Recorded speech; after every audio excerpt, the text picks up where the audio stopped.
Since Keith Moore spoke on the subject of embryology in the Quran in the 1980s, Islamic proselytizers have claimed the Quran contains miraculous information on the subject of embryology that could not possibly have been known to humanity in the 7th century.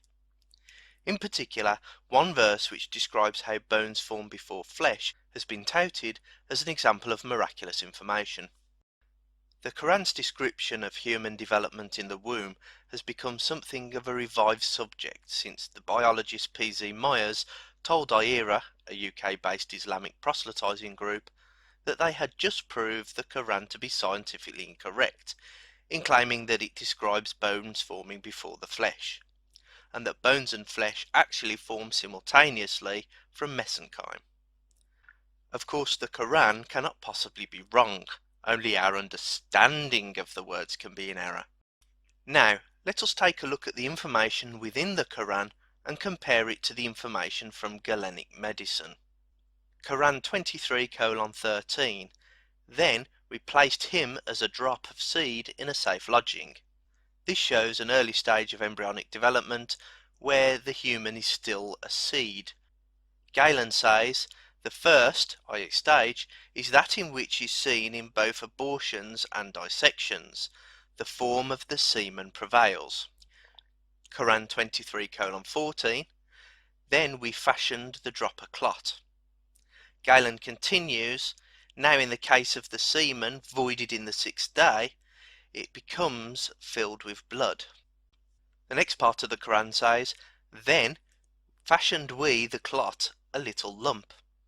Galen goes on to say, after it has been filled with blood, heart, brain and liver are still unarticulated and unshaped.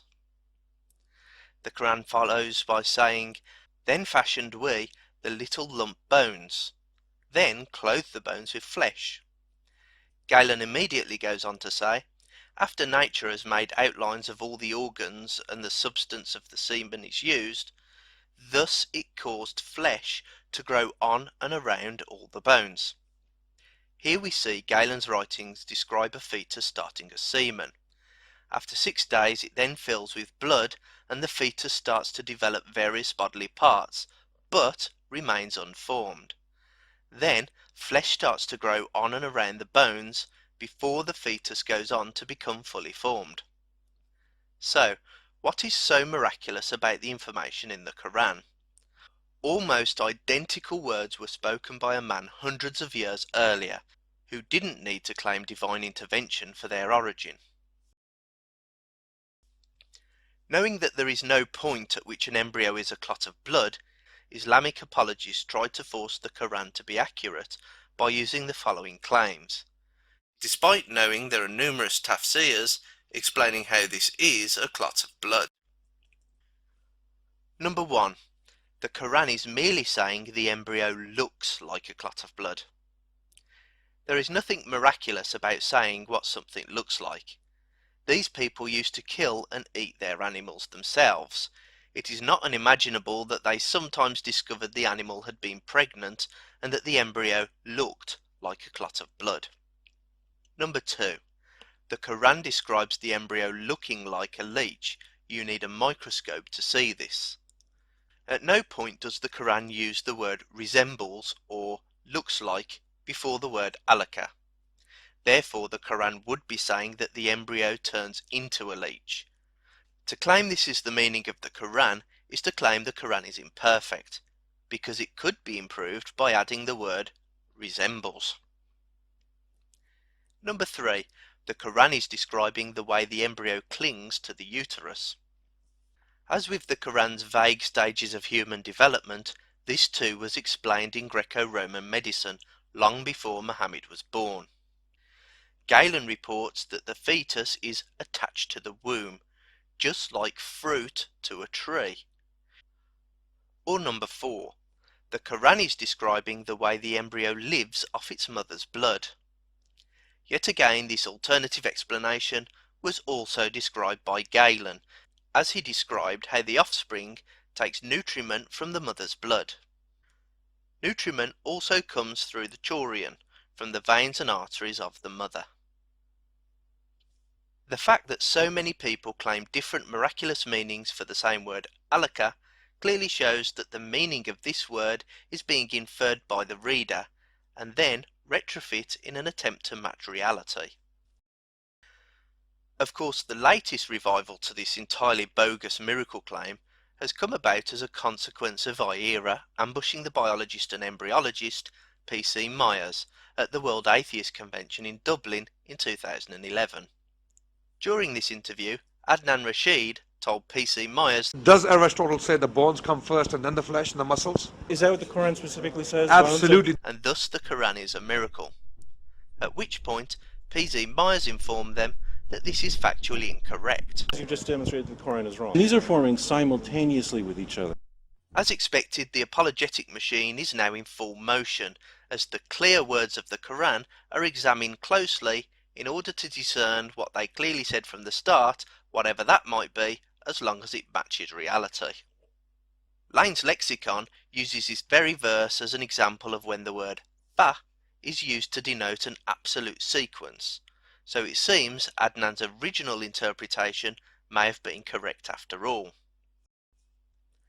I currently see the miracle claim possibly morphing into one of the following reinterpretations. Number 1. The original miracle claim was correct. Bones develop before flesh. I am not a biologist or an embryologist, so I cannot comment on the science. But if this does turn out to be the case, then the verse is not a miracle, because the text I quoted from Galen hundreds of years before the Quran also states that flesh grows on and around the bones. Number 2. The Quran does not say, then we clove the bones, but and we clove the bones. This certainly isn't a miracle, as replacing the word then with and removes any indication of sequence. As a consequence, the verse would be saying nothing more than bones have flesh around them. And it takes no more intelligence than a child to know that your bones are clothed with flesh, just as our flesh is clothed with man-made fabrics. Number 3. Our original understanding of the Quran was incorrect. The bones and flesh form at the same time, and then later the flesh attaches to the bones. The Quran's terse description of embryology does not say that the flesh moves onto the bones. Interpreting the words in this way is merely an extrapolation and an inference. But again, this is no miracle. The word used for clothe also means to drape upon or to cover. We do not need to invoke the divine in order to say that bones are covered by flesh, and thus, by definition, this does not match the criteria of a miracle, because there is a much more mundane explanation for this text. Thus, we do not need to invoke a supernatural power. The simple fact is that the words clothed the bones with flesh is a valid way to rephrase the words written by Galen hundreds of years earlier. Caused the flesh to grow on and around the bones. The question, how did Muhammad miraculously only pick the Galenic teachings which were correct and leave out his errors, is often used by Islamic apologists. That this counter-argument has no bearing on the fact that we have already proven these verses are not a miracle is completely ignored. In a very short piece of text, the Quran says the same thing that Galen said also in a very short piece of text, and Galen was wrong. This miracle claim itself is an example of Muhammad copying incorrect information, and an example of apologists reinterpreting the words to try to make them correct. Semen does not turn into a blood clot or leech. The sperm within the semen is a trigger for the woman's egg to start dividing. If an all-knowing being wanted to present us with a 20th century embryonic miracle, then why not mention the swimming thing within the semen? Why not mention the tiny egg within the woman that is invisible to the naked eye? And most importantly, why use words which look just like a paraphrasing of work authored by a mere human hundreds of years earlier? There are indeed other examples within the Quran of where its human author seems to have copied Greco-Roman medicine, which was wrong. In Surah Al-Insan, verse number 2, the Quran reads, "Verily, we created man from a drop of mingled semen." Ibn Abbas is reported to have described this as that of the man being white and thick, and that of the woman being yellow and thin. Thus, progeny comes from both of them. Al-Jalalain say, that is from the fluid of the man and the fluid of the woman that have mixed and blended. Ibn Kathir explains that various people reported Amshaj is the mixing of the man's fluid with the woman's fluid. Islamic apologists will now try to claim that this verse itself is a miracle, because it is saying that the fluid a man ejaculates is a mingled drop of semen and sperm. But this argument is weak. Of the material the male expels during sex, it is only the sperm within the semen which initiates the creation of the offspring. So to claim the Quran is saying that humans are made from a mingled drop of both sperm and semen would be to say the Quran is in error. Another common apologist approach is to claim that it is a male drop that mingles with the woman's egg. This is a huge leap of faith due to the fact that there is nowhere in the Quran which mentions a woman's egg, and perhaps not coincidentally, there is no mention of a female egg in Greek medicine either. However, this apologist argument is also weak, because again it is only the sperm which meets the woman's egg, and not the semen. By no stretch of the imagination could the combination of a solid sperm and a solid egg be described as a drop of mingled fluid. The explanation of this verse that makes the most sense is the one put forward in the tafsirs and hadith, where it is the fluid of the man meeting a woman's fluid that creates the offspring. According to this fatwa on the signs of puberty, the discharge of a woman that is expelled during sex is described as a thin yellow fluid. Following hadith details Muhammad explaining how the resemblance of an offspring is determined by which of the parents discharges first. The next one elaborates further and specifies that the fluid in question, which is discharged by the female, is the fluid she would expect to see during a sexual dream, and is thin and yellow in appearance. It is likely that Muhammad heard of Galen's semen theory that the male and female sexual fluids mix together to form the fetus. Galen did not believe that the female semen was her menstrual blood. Galen writes, "The similarity of offspring to their parents arises through a source common to both parents, but menstrual blood is not a source common to both male and female. The similarity of offspring to parents is either through semen or through menstrual blood, but it is not through menstrual blood, therefore it is through semen." Galen clearly thought that both male and female semen are produced during an orgasm, and that the woman's semen is visibly thinner than male semen. Galen writes, "When therefore the female produces semen at the same time as the male, the semen discharged through each of the two horns and carried to the middle of the hollow of the uterus coats the passages, and at the same time reaches the male semen. It mixes with this semen, and the membranes are entwined with each other. The female semen provides this service for the fetus and becomes, as it were, a kind of nutriment for the semen of the male, for it is thinner than the male semen and colder." If there is any doubt that the discharge mentioned in the preceding hadiths were about vaginal lubricant, then the following hadith explicitly linking a wet dream directly to this discharge should clear up the matter, especially as it also identifies this discharge as being the same fluid which makes her offspring resemble her. Sulaim said, "O Allah's apostle, verily Allah is not shy of telling you the truth. Is it essential for a woman to take a bath after she has had a wet dream?" He said, "Yes, if she notices discharge." On that Salama laughed and said, "Does a woman get a nocturnal sexual discharge?" He said, How then does her son resemble her, his mother? Verily, we created man from a drop of mingled semen. Quran 86 verses 6 to 7. He was created from a fluid, ejected, emerging from between the backbone and the ribs. As the tafsirs explain, the fluid is that which is emitted from between the backbone of the man and the ribs of the woman. The problem with this is that again it mirrors Galen's erroneous mixing of fluids. Female fluid excretions do not form part of the embryo. Apart from that, the part of the male which causes reproduction is the sperm, which is created below the penis. To be correct, the Quran would have to say that we are all created from what is within the fluid.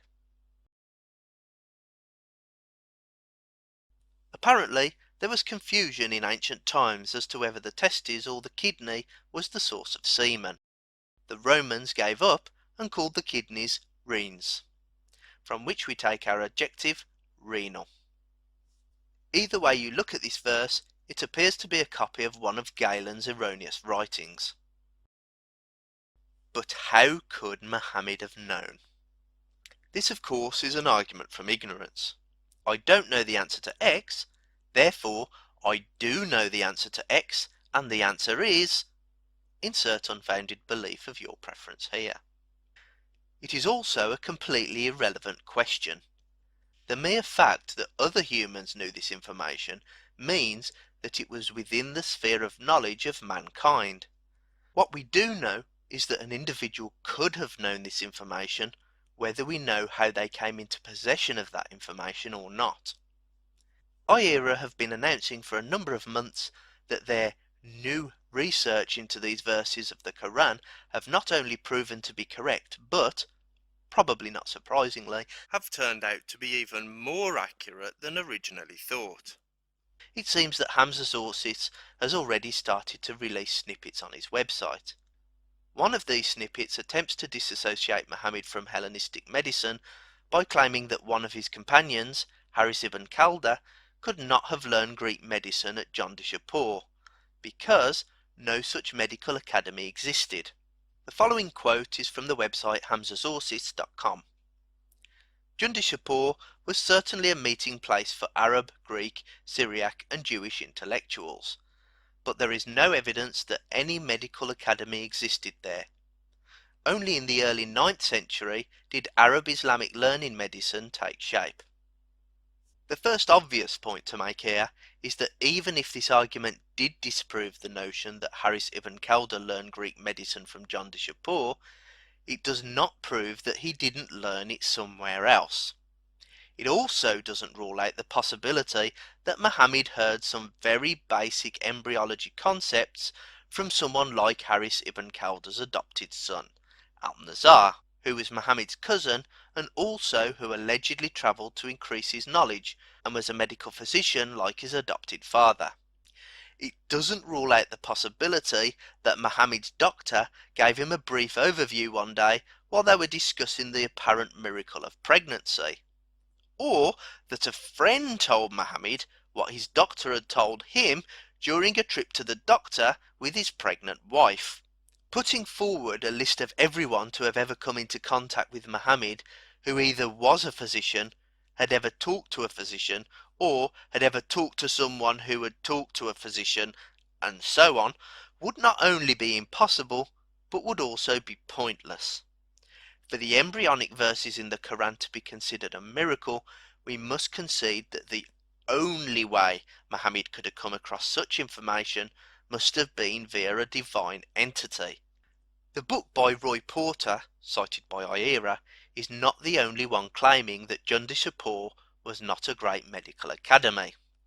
We have no persuasive evidence for the existence of a medical school or a hospital at Jandishapur, although there seems to have been a theological school and perhaps an infirmary. If there was an infirmary at Jandishapur, then it is still possible that an individual such as Haris ibn Kalda may have learned additional medical knowledge whilst working there, but really this is utterly unimportant. David Lindbergh continues, the story must not be oversimplified to the point where the diffusion of Greek learning is viewed as hanging on the slender thread of Nestorian activity in the city of Jondashapur.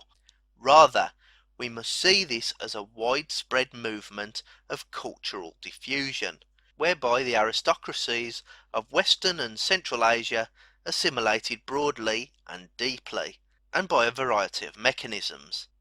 To assume that Jondashapur was the crucial point from which Greek medicine was disseminated throughout the region is clearly an error.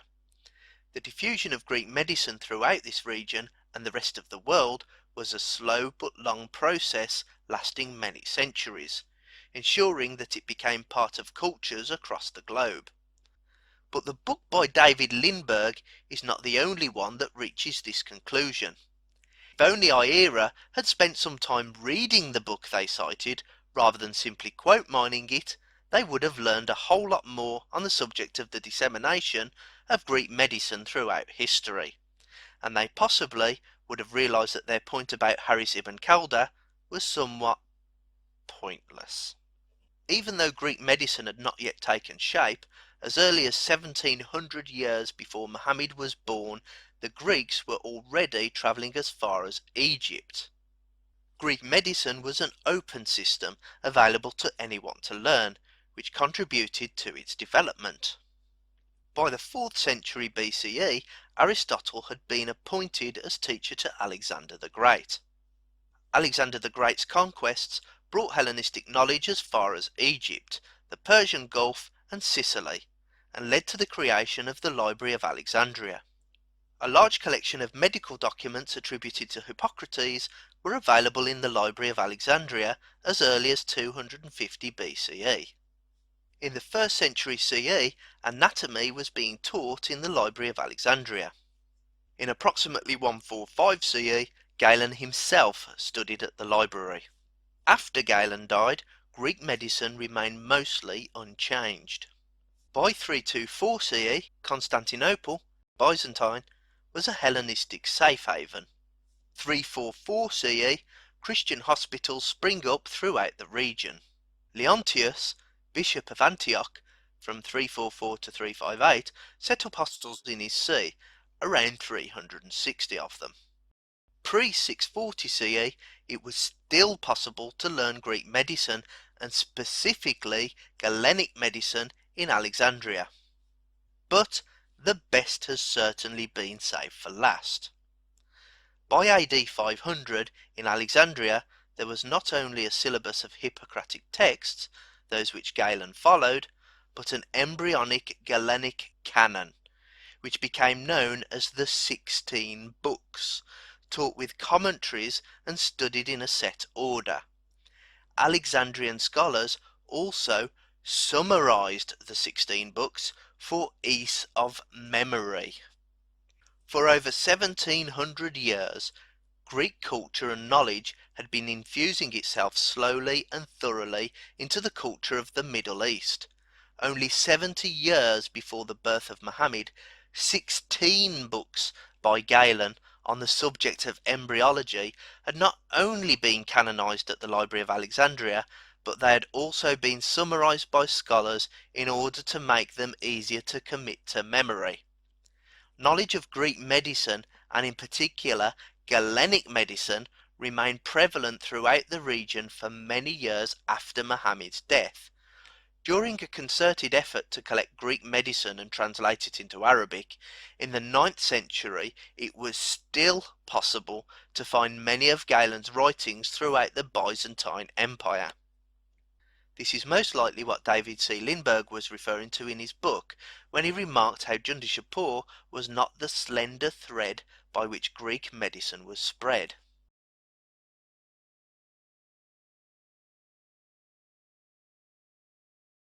When reviewing the evidence presented, the question we should ask should not be, how could Muhammad have known, but rather, how could Muhammad not have known?